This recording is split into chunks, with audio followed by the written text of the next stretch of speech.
Hey everyone, and welcome to AMC Movie Talk for movie fans. I'm Chrisley Kennedy, and this is the show that brings you the day's biggest movie news, and of course we give you insight into what it all means. Joining me, as always, is AMC Movie News Senior Editor, Mr. John Campea. Greetings and salutations, everybody. Welcome to the best damn movie-related show on the internet, coming to you live from the Stream.tv studios here in Hollywood, California. We are so glad you decided to make us a part of your day. We also have AMC Movie News Miss Miri Jetikin. Hello. I never know where to look. I'm like, wait, which camera? There's so many. And we also have our AMC Movie News Miss Alicia Malone. Hello. Yeah, there are so many. This is a professional production. I know, like, what? Where? And the director of the upcoming film, The Death of Superman Lives, What Happened, Mr. John Schnepp. Hey, what's up, everybody? How's it going? Oh, which camera? We're surrounded. Oh, hey, like there's 40 cameras surrounding us right now. It's insane. All right, news came out this morning that actor Bob Hoskins has passed away at the age of 71 after suffering from pneumonia and complications from Parkinson's disease. Hoskins is best known for his roles in films like Who Framed Roger Rabbit, playing Mario in Super Mario Brothers, playing Smee in Hook, and many others. Hoskins' final film before he retired was 2012's Snow White and the Huntsman. John, your thoughts on the passing of Bob Hoskins? Really sad. I didn't even know the dude was sick till about, I heard somebody say something like a couple of weeks ago that he wasn't doing well. You know, he was so great in that Jet Li film Unleashed too, that was out a little while ago, Sure. and I never would have guessed when we saw him pop up in Snow White and the Huntsman that was going to be the last time we had the privilege of seeing him on screen. I mean, we will always think of him in Roger Rabbit. We will. I don't care what anybody else says. I loved Hook. I loved Hook, and one of the big reasons I loved Hook was because of him as Smee. The chemistry between him and Dustin Hoffman in those roles, I thought was great, and I really enjoy that movie, and I continue to enjoy that movie. So he's just one of those guys when, for whatever reason to me, when he popped up on screen, to me a sense of credibility came to whatever it was I was watching. He's just one of those guys, you know, and it's just a really terrible loss, and we're going to miss him in the film world. It's a shame we're not going to get to see him again. Alicia? Yeah, really sad. He's such a nice guy as well, and he obviously leaves behind a legacy of roles, but for me, he'll always be Eddie Valiant in Who Framed Roger Rabbit. Yes. Right. I watched that film when I was young. It introduced me to my first girl crush, Jessica Rabbit. Well, look at you now. Who I'm now trying to emulate just a little bit, but he's such an incredible actor. He will be missed. Snap? Yeah, for me, I always think of him in Pennies from Heaven, the Dennis Potter, Yeah. Mona Lisa, Yeah. and what's the other one? The Long Good Friday was the one that I remember as a younger kid. I really, because he's such a violent, angry guy, like he's a great actor, but he can like turn like that. He has so much Helen power. Mirren? Yes. Oh, I love that movie. Yeah, it's a really good film. Yeah, I feel the same way, obviously. He's a great actor, and I think he always played like the working class. He always had that common touch, I think, in everything he did. And he played everything from Smee to J. Edgar Hoover. I mean, he was just such a dynamic actor who brought such gravitas. Obviously, we're going to miss him. And my personal favorite's Mermaids. Sorry. I grew up on that movie, but I love him as Cher's love interest. And they had such a good chemistry. Who knew? And by the way, Cher can act, so I'm just saying. And you know, you remember Mermaids. we did that one episode last week, I think it was, and we talked about J. Jonah Jameson, and we're like, Sure. it's hard to picture anybody other than J.K. Simmons. You will never be able to find a better Mario. Never a better Mario. So, anyway, all right, what's next? Yesterday, Disney and Lucasfilm finally revealed the cast for the upcoming Star Wars Episode 7, ending the long period of fan speculation about who would be in the movie. Well, it apparently is not over yet. According to The Hollywood Reporter, there is still one female cast member to be revealed. Other sources say the unknown actress is playing a minor role in the film, while The Hollywood Reporter is claiming the role is a substantial one. Mary, your thoughts on there being another cast member still to be announced? I think it's not exactly surprising. Of course, they're going to announce more cast. I think they probably announced the core cast, and maybe they're going to bring in another few minor characters to keep us on our toes.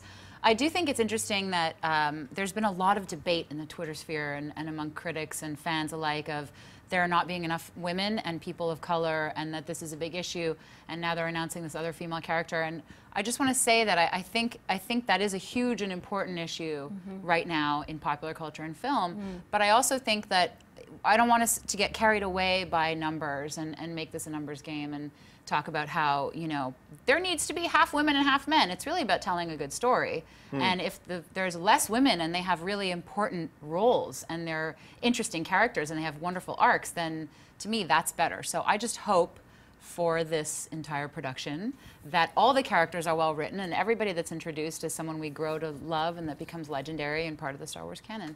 Where's Lando? Anyway, You echo my sentiments. Billy D. Williams. Yeah. What's up? And his thing. thing. I want to see Billy D. Williams in this. So I think probably they will get Billy D. Williams, but maybe later they're going to save him for like a tasty D23 flavor launch or whatever. You know what I mean? They got to save some of it. We still don't know what it's called. Star Wars, whatever. It's called something. They're going to announce that at some point. well, I still got to believe they've got to drop an announcement on Sunday. Yeah. Sunday is Star Wars Day, May the 4th. They've got to announce something. Right, and it wasn't the cast because they got that out of the way, so Could it's be the probably something. title. Yeah, it's probably the title. Yeah. You're right? It's something big. So about the other female that they didn't, there is another. You know, who knows what that role is going to be? Is it going to be a big role or a small role? I think it got carried away. There's only one female. It's like, well, there's also Princess Leia, and there's probably a ton of other people like Mon Mothma and a bunch of other people that aren't part of the giant read. Come on, it's a movie, so. People It's a need big to movie. Yeah, people just need to relax, is what I think. Relax agree. and shut up about all this. That's what I think. High fives right now, Alicia? mental. Well, I'm hoping that the rumors are true and it's Lupita Nyong'o. So people are talking about that is how the rumor, right? Yeah, and she would be such a great addition because she's a fantastic actress. She's still not that well known, so she would fit in with this cast that they've already announced. Oscar winner, that would be amazing, and a strong, sassy lady. I agree not to get too carried away with diversity, but it is important for young kids who grow up watching Star Wars like we did to see themselves reflected on screen and want to pick up a pink lightsaber. Yeah, I remember watching, reflecting back on 12 Years a Slave, and you start hearing, if you're going to play a Sith, you got to be able to carry a vicious screen presence and be able to exude power.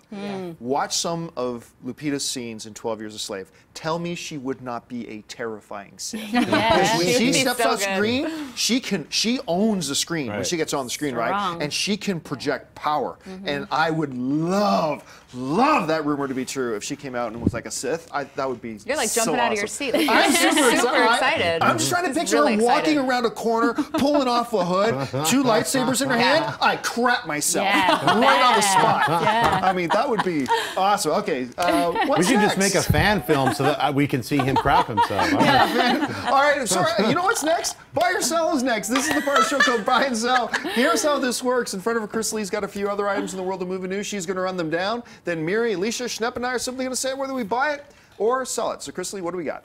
We've known for about a year now that Michael Fassbender is starring in and producing the upcoming video game adaptation Assassin's Creed, and it appears we now have a director for the film. According to reports, Justin Kurzel, who just finished directing Fassbender and Marianne Cotillard in the upcoming Shakespeare adaptation Macbeth, will helm the film. Schnepp, buy or sell Kurzel directing Assassin's Creed? Well, I'm going to buy it. It's hard for me to buy it because I haven't seen Macbeth yet, but I did see his previous film. It's called Moontown Murders. Super disturbing. Not Moontown, Snowtown. Snowtown, right. yeah. Well, my movie's called Moontown Murders. It takes place on the moon. Anyway, it's very creepy. It reminded me a little bit of Animal Kingdom, too. Yeah, Both of those guys have this disturbo way of like showing suburbia and all the creepy stuff that happens inside those homes that you drive by. So I'm sure Macbeth is going to be great. I'm really excited about that adaptation with Fassbender and Cotillard is playing it with her French accent. So I'm really excited to see that. So I think he's an up-and-coming director. Hard to be like a super buy on it, but why not? I think if Fassbender, who's producing the game movie version, felt so great working with him, and he's like, yo, I want to keep working with you. Come on with me to Assassin's Creed land. Yeah, so. I got to buy this one actually pretty seriously because if you've got the chops that you can pull off directing a Shakespearean film and make it work and do it in such a way, and we've talked about this before, that one of the most important elements for a film to work is that dynamic between the actor and the director. And if Fassbender worked with this guy on a Shakespearean production and thought, this guy's good enough, I want to bring him over to Assassin's Creed, I haven't seen a lot of his work. None of us have. But that's got to be a good sign. So for me, it's a buy. Alicia? Yeah, well, it's a huge buy for me. He's an Australian director, so I've been following his work for years. Snowtown is so creepy. It's on Netflix. If you haven't seen it, definitely recommend watching it. And if you see that movie, you see how well he does character studies. So Macbeth is going to be fascinating. And then Assassin's Creed, I don't play video games, but I think it'll add a whole nother layer of character depth on top of the video game action. Him and Fassbender together, I think, such a great team, and we need more character development, I think, in these video game films, because there hasn't really been a good one yet. Right. No. Yeah, to your Mary? point, video game movies tend to not be good. Let's face it. I mean, there's not many great video game adaptations where you're like, wow, this is going to go down in history as one of the greatest Oh, no, movies they all ever. suck. They all suck. They pretty much all suck. I was being a nice Canadian, you're being but really, I agree, and I think when you attract cast like Fassbender and like Cotillard, like when you bring people like that to your table as a director, it can only say good things about you as a director. It means they want to work with him and they're confident in his abilities. And now that he's doing this film, I'm buying this. All right. What's next? The Amazing Spider-Man 2 opens in AMC theaters everywhere this week, and if you've got a smartphone with the Shazam app on it, you may want to use it during the end credits of the movie. If audience members Shazam the end credits song to have a copy of the credits minus the titles delivered to their mobile devices. A part of what they'll get appears to be the lineup of the upcoming Sinister Six movie, being directed by Cabin in the Woods director Drew Goddard. These 6 images seem to reveal the Sinister Six will be Green Goblin, Dr. Octopus, Rhino, Vulture, Kraven, the Hunter, and Mysterio, or perhaps the Chameleon. Alicia, buy or sell this lineup for the Sinister Six? Sell if it involves Rhino. I do not want to see that character again. No spoilers for Amazing Spider-Man 2, but he annoyed me. So that's a sell, but I do enjoy Drew Goddard. I mean, I think if you think of Cabin in the Woods, that showed how he can create these really creepy villains, these movie monsters. So that gets me intrigued, and I like the way that they revealed these images. I think that's really smart. We've seen Doc Ock and we've seen Green Goblin on screen before, and now we've seen Rhino. I don't know too much about the other characters, but yeah, sell if Rhino's involved. I'm out. I'm going to buy this. This is a really cool collection. I think this is really good. Actually, somebody emailed us this morning, too, that suggested that that last figure may actually be Black Cat. As opposed to, but having Kraven the Hunter in there is really, really cool. So this is a nice little thing, especially, it's a new thing. You know, pull out Shazam and do it, cool. But don't take out your phones a minute before the credits. This is kind of weird. A studio's telling them, pull out your phones. Okay, but this is an interesting approach to Shazam it to see a sneak little peek of something, although the sneak has now been ruined because they released it. But for me, it's going to be a buy. Now, can you point out, just like, I was like, that's Vulture. What's the one on the right there? That's Goblin. That's his craft. That's Dr. Octopus. That's Dr. Octopus. That's either Mysterio or Chameleon, the mask thing. So you got Kraven's logo down there, and then down in the bottom right you got Rhino. So what could be Black Cat? The one with the mask. That's what some people are speculating, whether it's Mysterio, whether it could be Black Cat. Smoke like Mysterio. Right. That's why I personally want that to be Mysterio. I think the more I looked at it, the more I was like, that's cool, because it's going to be hard to play a weird guy with a fishbowl on his head. Yeah. You know what I mean? Even though I love that image, I would see it and love that if they did that, but they're not going to, so they'd probably go with something like that. But it's like Wolverine and Electro, right? It's like, to me, Mysterio has always been one of those guys where that's fine that you draw that on a comic book page. Right. You put that in a live act. Put Wolverine in yellow spandex, or have Electro with the big 5-pointed. He's like, I'm here with my 5-pointed star face. Right. It's like, he would be like, I'm a fishbowl with weird eyes and a purple cape. Yeah. You know, it just wouldn't work. I'm in. I would still love that. Maybe they'll have it, but they won't. I'm sure they won't. But yeah, I buy this too. But that's weird. I thought Shazam was a DC character. No, All right, folks, we've reached that part of the show for Mailbag. Listen, if you've got a topic or a question you'd like us to address on the show, you can email us anytime at amcmovietalk@gmail.com. And if you're watching us live, we're going to leave a couple of minutes at the end of the show to take your live questions as well. You can tweet those to us at AMC Movie News, and Chris Lee will pick out some questions out of Twitter to ask on the stream. But for now, let's get to the mailbag questions. So, Chris Lee, what do we got? Jonathan Stowell writes, I'm a huge fan, and I'm always interested in other people's answers to the following question. For each person on the panel, what is your favorite movie? Well, for me, I mean, that's the easiest thing in the world is for me. It's Star Wars. And when I say Star Wars, I kind of count Star Wars, Empire, and Return of the Jedi as kind of one big movie. And for me, it is, always has been, always will be Star Wars. What about you guys? Well, I actually really don't like this question. I find it very difficult for the opposite reason, because I feel like film is just this huge sea of amazing content. How can I choose just one? I have to say it's a toss-up between several different films that I just find myself always going back to, always able to watch over and over and over again. I'd say it's Goodfellas, Annie Hall, Ferris Bueller's Day Off. I think that's the holy trinity for me of movies that I will watch any day of the week and twice on Sundays.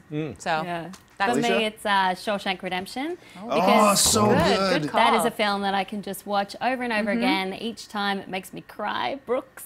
Oh, It makes me cheer and it makes me hope. I hope. Oh. dude, what? That's my Morgan Freeman impersonation. Makes you- I hope. I thought you said I poop. No, it doesn't make me cheer. cheer. It makes me poop. It makes me hope. Hope. Yes. I was trying to do a commanding Films that voice. make me poop. Yeah, that could be another question. I don't have a top one film. Like someone asked me that a couple days ago, and I was like, I don't have a top any film. But if I was gonna say it, films that I enjoy watching repeatedly would be like Aliens, Blade Runner, 1984, David Lynch's Dune.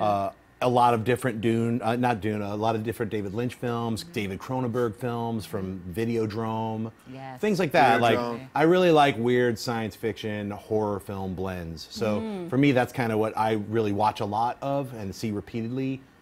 So I don't have a favorite though, and I'm not gonna say Citizen Kane. Right. Sorry. Yeah. All right, what's next?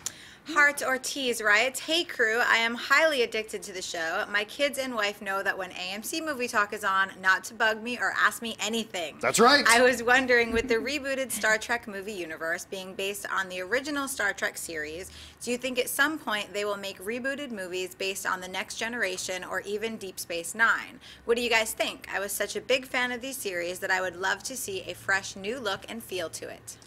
Anything is possible, and anything is possible. I'm going to go ahead and guess no, because it's not like that whole series of Next Generation stuff went out with a bang. It slowly died a very quiet, whimpering death. Like they dragged it out too long to the point where nobody wanted to watch them anymore. And so, while it's possible in the future, that future is a very undefined way in the future. I can't see it happening in the next 10 years, for example. So that's just, and I loved Next Generation stuff. Like I used to watch it all the time, but maybe it's just me. Alicia, what do you think? Well, I think they'll try to keep them separate. You could see how they maybe could weave in some of the characters into future Star Trek movies, but I think they want to keep them very separate universes for now. Schnepp? Well, yeah, I mean, I think after the Star Trek 3, they should try to do a Star Trek television series. They should do 10 episodes with the crew that they have with the new Star Trek. And maybe that can then spin out into some of the refreshed versions. The next generation. Yeah, but yeah. I mean, they want to do it. They want to keep these franchises going. And I agree that by the time Enterprise was on, people were like, "Oh, I'm tired of this." So I loved TNG growing up. I mean, I love Patrick Stewart. And do you guys remember that the TNG movie that came out? Yeah, Was it First Contact? Yeah. Is that what it was called? Yeah. And had several Patrick of them, Stewart, yeah. like the line must be drawn here, like all this Shakespearean. I love him. If they could bring him back. Well, let's talk about Nemesis and Insurrection, and you're like, get out of here. I don't want to talk about Picard that. is my favorite Star Trek captain. Right. Yeah. I mean, but The Next Generation was amazing. That's what brought us the Borg and all these amazing Q and these other characters. So, I mean, it's one of those things that they have to refresh it though. So. All right, what's next?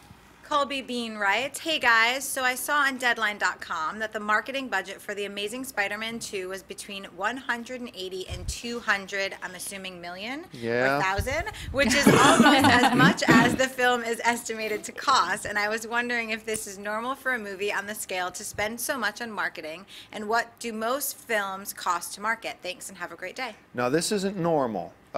This isn't like super hyper rare as if the 1 in a million, but no, spending 180 to 200 million dollars on marketing a film is not normal. You got to really believe you're going to get that money back. But it's also not a surprising number. I mean, how long have we been talking about how much marketing for The Amazing Spider-Man 2 are they going to do? Yeah. It's been marketing after marketing, but that is such a staggering number. They spent more money marketing this film than they did making it, which isn't completely uncommon for smaller budgeted films, but not for a 180, $200 million film. But generally speaking, look, we often tell people, when you're trying to figure out if a movie made money, take the production budget But then you got to add anywhere between 20 to 50 to 60 million dollars. That's generally what they do. But then, yeah, once in a while you get this huge ballpark number. They'll make their money back, but they've made it tough on themselves to turn a profit with this film, because now this movie's going to have to make, it's going to have to make $700 million to break even. Right. Wrap your heads around that. It's got to make $700 million to break even. I mean, that's a crazy It'll number. make 350 in the U.S., 350 global pretty easily in the first 2 weeks. So it'll make that. But then, will it be able to like make them line their pockets? Because what did the first movie? Didn't the first movie just make a little over 700 million worldwide? Yeah, I thought it was 675. Right. I remember seeing that number. They're really banking on making a lot more. Right. They're banking on the fact that they need to make a lot more. And how do you guys see it? I think that I think the whole idea of P&A budget, which is print and advertising, is it's kind of the cloaked topic when it comes to budgets with film productions. Some films have no budget and some films have some budget, but you're right, it's not common for a film to have $180 million just for P&A. However, this is a big budget blockbuster. There aren't that many of them made every year when you look at all the films being made in production in North America. So I think that while you're right, it is uncommon. I think that now there's becoming more transparency, so people are starting to understand that P&A is an above the line, like sort of, it's not what's included in the production budget. So when you see when you look on Wikipedia and it says production budget was 80 million and it made 150, well, that doesn't factor in how much they spent on marketing. So this is becoming a more transparent issue, so people are becoming more aware of it, which is kind of interesting. Alicia? Yeah, God, they went so big with this marketing campaign. I saw Spiderman on the side of a postal van. Like, crazy stuff. Does he need to be on the side of that van? I don't know. I think people would go see it regardless. Right. But yeah, it's already made $132 million, or probably more since I checked it, in all the overseas markets that it's opened in. It's still to open in China, which is going to be a huge market, and obviously here as well. So I think it'll make that money back, but it's really surprising that they went so big with it. Yeah. All right, folks. Well, we said we'd leave a few minutes at the end of the show to take some of your live questions on Twitter. I didn't say anything about Spiderman. Did you not wait yet? I'm always cutting you out. All right. So now we are going to go to the Twitter stream. No, I'm just kidding. Shep, what do you think about this marketing budget? I was going to say, P&A, when you brought that up, I'm glad you mentioned that, because that's one of the things why Superman Lives didn't happen, because it was 80 million P&A, $100 million budget, and they still didn't have a Superman suit ready yet for all the overseas people. So that's why one of the main reasons it got canceled. Wow. With something like this, they're already completely invested. There's a sequel going. They're pushing it. We've seen like how many trailers? Like I think 7 trailers. 70. It was 70. It feels like 70. But, I mean, I still am really excited to see it tomorrow. I mean, I saw 3 trailers for the last trailer. Right. Like they've really gone over. For the trailer. Yeah. They went everywhere. They do that though now. Here's a teaser trailer for the teaser. Yeah, we're going to show you a 5-second glimpse for tomorrow's 15-second preview of the next day's 30-second trailer. On Entertainment Tonight. Yes, yes, they're the worst at that. All right, folks. Now we're going to take your questions from the Twitter stream. Tweet to us at AMC Movie News. Chrisley is our gatekeeper. She's picking what we're going to be addressing here. So, Chrisley, what do we have? Nicholas Sergi said, yesterday you were talking about shared universes. What about Paramount combining G.I. Joe and Transformers? It actually makes a little sense. Oh, it does more than make sense. This is actually because that they are frequently crossing over in the comic books. If you look at all the Transformers movies, there's a heavy military presence in all of them. It isn't a giant leap for them to take these 2 properties that are theirs and say, let's make a mega movie. Vroom. And you know what? I'm going to call it right now. After Transformers 4, the next Transformers movie will be a Transformers G.I. Joe crossover. Oh. I don't know that. Nobody told me that. It's not like I know something somebody else doesn't know. I'm pulling that completely out of my rear. He just wants the toys. He's like, they'll come out with G.I. Joe Transformer toys. Well, isn't that what you used to do when you were young? Just mash them all together. It would be so cool to see them on the big screen. It makes sense. I want to see The Rock fighting Megatron. I want to see Dwayne The Rock Johnson fighting Megatron. I want to see him fight anyone. I'll watch him fight anyone. A lion. A giant lion. A giant lion and Megatron and then in one he could movie. wear Megatron on his head. Exactly. Do you notice though, in that Hercules trailer, do you notice that the lion that jumps out at him is like this big, and then when he's wearing it on his head, it's like this big? I mentioned that earlier before we even went on. Really? That's exactly what I said. It's crazy. It's like, the lion is like 50 times the size of his body, and then they cut to him like, I'm wearing a baby lion. You know? He dehydrated it. He shrunk it. Smell what the Rock is cooking. Dehydration. All right, what's next? Craig Carpio says, hello, AMC Movie News. Do you guys think Godzilla can take over the box office king like the Avengers? Whoa. No. Can it be a big hit? Yes. Yeah. Is it going to make, $2 billion worldwide? Is it going to make $1.5 billion worldwide? No. No, it's just not. But it's going to be a big hit. It will do really well in Asian countries, Oh, obviously, yeah. where it's got that legacy. And the latest trailer, I don't know if you saw it, the We Godzilla did. Asian trailer. Oh my gosh. Yeah. No, Makes me it's the so best trailer they excited. put out so far. Yeah. So I think it will make a lot of Yeah, money. you were saying they should have led with that trailer. I totally Yeah. think they should have led with that that gave me trailer. chills. Yeah, it was really good. It actually gave us a little bit of insight into the story of the film, Yeah. too. Is he Let a them monster? fight. Yeah, everyone's going to say that. Yeah, me too. Remember when I said the people who want to come around corner 2 lightsabers, crap myself? Yeah. Ken Watanabe looking me in the face and going, let them fight. Yeah. Crap my pants. Yeah. Does anybody in Hollywood have a cooler voice right now than Ken Watanabe? Nope. He's so cool. Anyway, how good do you think Godzilla can do? I think it could do really, really, really well. I think it will do really well. To your point about Asian countries, and the Asian market is becoming so important for studios. So I think it's definitely going to do well. But I think that the Avengers was almost like a supernova. Like Yeah, it doesn't yeah. happen that often, and I don't even think they knew it was going to happen. I think they were sort of like, this is going to be good. We know it's going to be good, but we don't know how good. And I think it even surprised Feige and the guys at Marvel. I think it did, and I think it gave them a lot of confidence to Oh, do yeah. Captain America 3 and to Hey, we can do a continue. talking raccoon movie now. Exactly, which Whatever you I'm want. more excited for, I think, than any other Marvel property, frankly. I'm So. super stoked for that movie. Okay, here, I'm going to call it right now. Godzilla versus Transformers versus G.I. Joe. That will take it to the Avengers level. Okay, what's Yes. next? Michael Procor would like to know if any of you have favorite movie scores. Lord of the Rings is hard to resist to me. The Man of Steel score was, even people I know who hated Man of Steel, fools. People I know who hated Man of Steel love the score of it. Obviously, Star Wars, anything Yeah. by John Williams. Requiem for a Dream. I was about to is say mine. Requiem for a Dream, Clint actually, too. Mansell is awesome, and Drive. I loved the Yeah. Nicholas Winding Refn movie. Yeah. I like Ravenous. There's I'm spacing out their names, but the Ravenous theme, the score to that movie Ravenous is incredible. Look it up and then say it online who it is. And you like Flash? Flash Gordon, and then Yeah. I really love a lot of the music of Howard Shore, but a lot of his collaborations with David Cronenberg is really great music if you want to write to, like, look up Existence. The score itself Yeah. is incredible. Yeah, so. it's funny how movies that are subpar can sometimes have amazing scores. a score that comes out at me that's not necessarily my favorite, but one that just jumped out at me last year was All Is Lost. I mean, there's almost Oh, yeah. there's almost no verbal dialogue at all in this film, and the score is so masterful. It's just so well done. I love that score. I thought it was probably one of the best of last year. I also, just in general, anytime that a horror movie can offer something like what Halloween did with just a few simple piano keys, for me that's like Psycho. Thank you for bringing up, Psycho. actually, John Carpenter's, all of his Yes. musical scores. Yes. They Live, Escape from New York. I have all those, and I love listening to those. Michael Nyman, Ravenous, I just remembered. Okay, Cool. right. All right, what's next? Sean David Barker wants to know if Oliver Stone will ever make Pinkville. I feel like he needs to get back on top of his game. This may be a chance because I loved Platoon.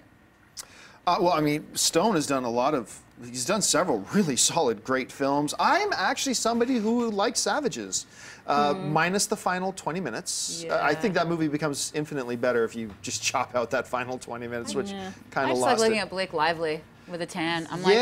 all right, That Yeah. threesome. I'll watch those people. Mrs. Ryan Reynolds, they're doing pretty good. I mean, as far as this particular project goes, I don't know. I mean, I don't know. He really wanted to do, and I think he's still really trying to do that Martin Luther King project that he was trying to get going. But I mean, I just know. What do you guys think? I like Oliver Stone's early work a lot, so I think he should do a fourth version of Alexander.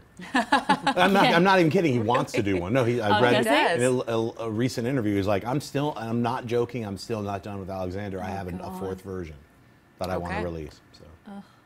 I don't know. I feel like he's so hit or miss for me. Some of Oliver Stone films I love and I think are wonderful, but I often think when I go back to them that I don't love them as much. I think Born on the 4th of July was, That's Oliver Stone, right? Yep. Yes. Yeah. Oh, yes, it is. Like, am I Tom remembering that Cruise. correctly? Yeah. Born on the 4th of July. You know what it is about it? It stands out to me because it doesn't fit in with a lot of his other films because it's very elegant and the story was really seamless. And I find sometimes he just bangs you over the head with stuff, and it's like, okay, I get it. They're killers. Mickey and Mallory Knox are bad people. Sometimes the visual stuff. It's a bit overwrought for me sometimes. So whatever.